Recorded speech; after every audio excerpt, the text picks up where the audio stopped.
Now, for the last 5 years and a half, I've been fighting just to reveal the truth against the Israeli establishment. The IDF, the Israeli Ministry of Foreign Affairs were against me because they didn't want to raise the subject. They didn't realize that this image became so powerful in the world and that it was creating a huge sentiment of hate against Israel, the Jews, and the Western world. Finally, last September, the IDF realized the repercussions of this image, and they just issued a letter saying that the event was most probably a hoax, as well as the Prime Minister office who said that. We still have the Foreign Minister of Affairs in Israel who still has problem with that, because Charles Anderlin, the guy that you've seen, is a real icon and he's really close to many of the Israeli diplomats. So the legal situation in France is that for having published that, I've been sued in 2004. My trial took place in September 2006.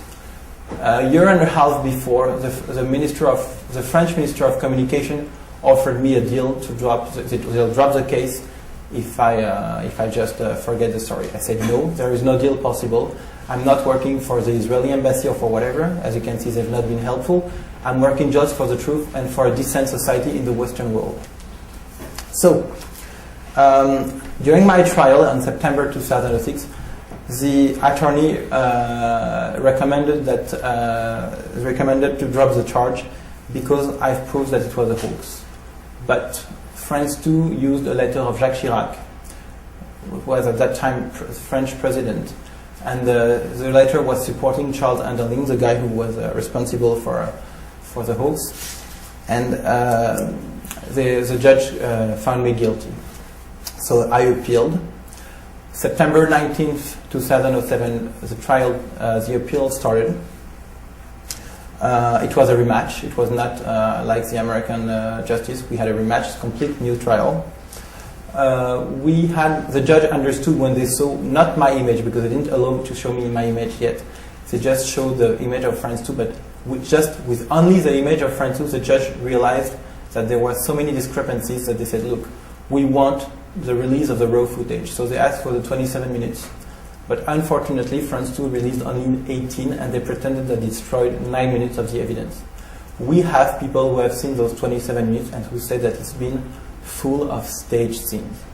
Okay, those guys are French, very respected journalists, Denis Jambard and Daniel Lecomte.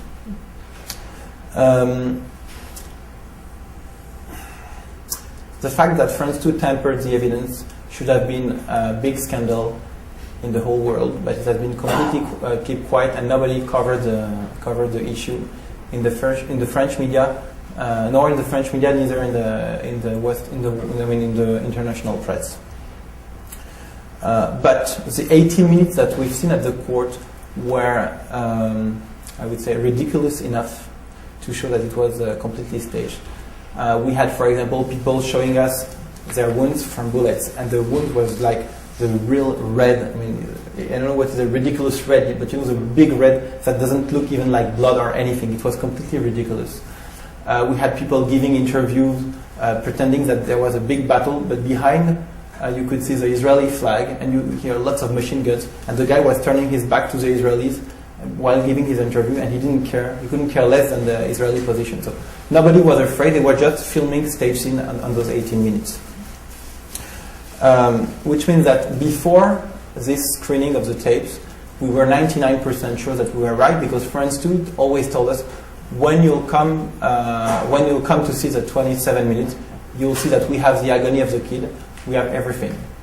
Then we realized that they didn't have the agony, we realized that they didn't have anything to substantiate their claims that the boy was killed. Moreover, they had everything to show that it was completely staged with a good quality of the image. The other thing which was great is that Anderlin, the guy who made the fraud, was at the court, and he made himself completely ridiculous. I'm going to give you an example. In the screening, at a certain moment, the boy has his eyes open. He sits up in his father's arms, and you can hear the crowd screaming, "The boy is dead! The boy is dead!" in Arabic.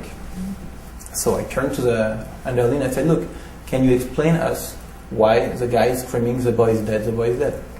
And he said, yes, it's very normal, because in Arabic, when a boy is in danger, we scream, the boy is dead, the boy is dead.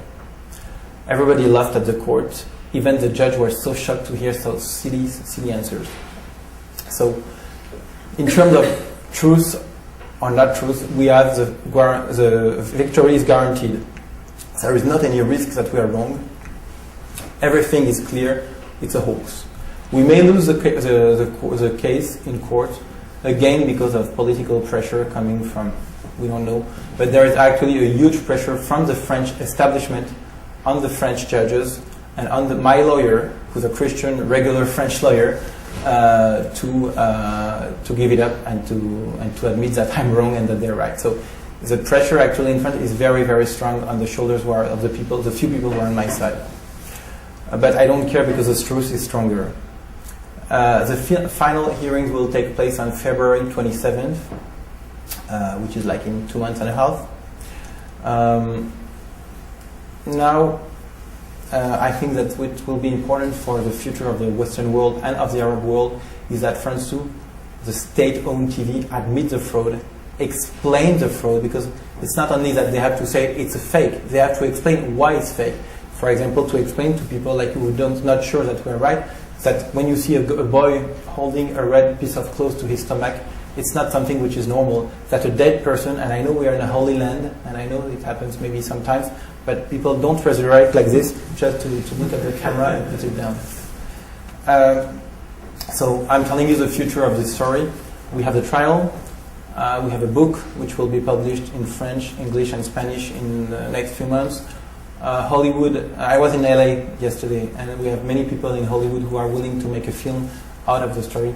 Not of this story, but the story of the fight. I mean, for 5 years fighting for something which is so obvious.